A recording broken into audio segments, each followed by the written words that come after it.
Welcome to Bharat kitchen. ఈ రోజు recipe మినపపిండితో వడియాలు పట్టుకుందాం. ఒక కప్పు మినపసున్నిది పోస్తున్నాను. ఒక కప్పు బియ్యం పిండి,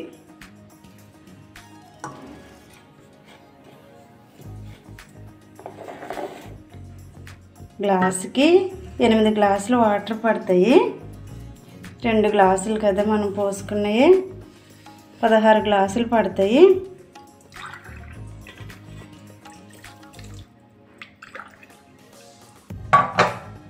పదహారు గ్లాసులు పోసుకుందాం. గిన్నెలో 13 గ్లాసులు పోసాను. ఇప్పుడు పిండిలో పోసుకుందాం.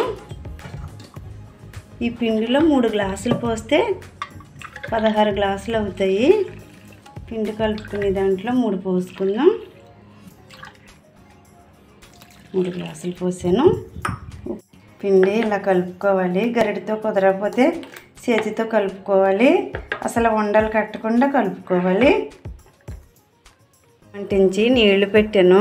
మనం కొలిసి పెట్టుకుని నీళ్ళు ఉన్నాయి కదా, ఆ నీళ్ళు పెట్టేసాను. ఇప్పుడు మనం కొద్దిగా సాల్ట్, కొంచెం మిరియాల పొడి, కొద్దిగా వాము వేస్తున్నాను. ఈ వడియాలు మసాలాతో కూడా చేసుకోవచ్చు. ఎండుమిర్చి పౌడరు, అల్లం వెల్లిపాయ పేస్టు, లేకపోతే పచ్చిమిర్చి, అలా దేంతో చేసుకున్నా టేస్ట్గా ఉంటాయి. మిరియాల పొడి, వాము కూడా బాగా టేస్ట్గా ఉంటుంది. పిండి వేసేసుకుందాం. వేసుకుంటూ కలుపుకోవాలి, ఉండలు కట్టకుండా. కలుపుతూ ఉంటే ఉండలు కట్టవు. ఉడుకు పట్టిదాకా కదుపుకుంటూ ఉందాం.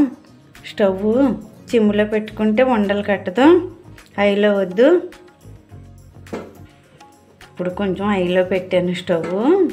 పిండి అలా ఉడుకుతుంది. జిగురు వచ్చేదాకా ఉడకబెట్టుకోవాలి, ఉండకట్టకుండా. అలా ఉడుకు పట్టాక జిగురు వచ్చేస్తుంది.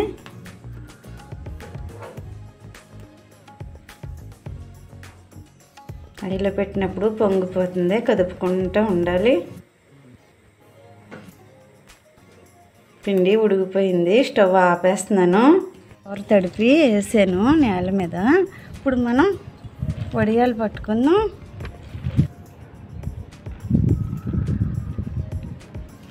వడియాలు పట్టడం అయిపోయినాయి. సాయంత్రం తీసుకుందాం, ఎండిపోతాయి. వడియాలు ఎండిపోయినాయి, తిరగేసేసుకుందాం. ఇలా ఒక్కొక్కటిగా తీసుకుందాం. ఎండిపోయినాయి. ఎండలు బాగుండటం వల్ల ఒక్క రోజులోనే ఎండిపోయినాయి.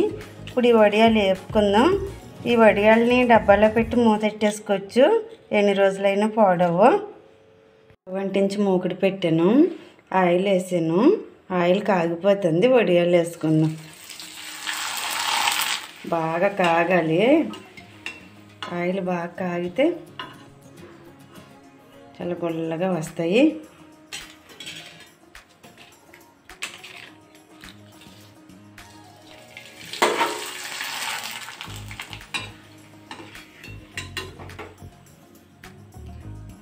పిండితో వడియాలు రెడీ అయిపోయినాయి. చాలా టేస్ట్గా ఉంటాయి. ఈ వడియాలైనా అప్పడాల్లో ఉంటాయి, చాలా టేస్ట్గా ఉంటాయి. ఆయిల్ కూడా పీల్చలేదు. మీరు ఒకసారి ట్రై చేయండి. ఈ వీడియో మీకు నచ్చినట్లయితే లైక్ చేయండి, షేర్ చేయండి, సబ్స్క్రైబ్ చేసి బెల్ ఐకాన్ క్లిక్ చేయండి.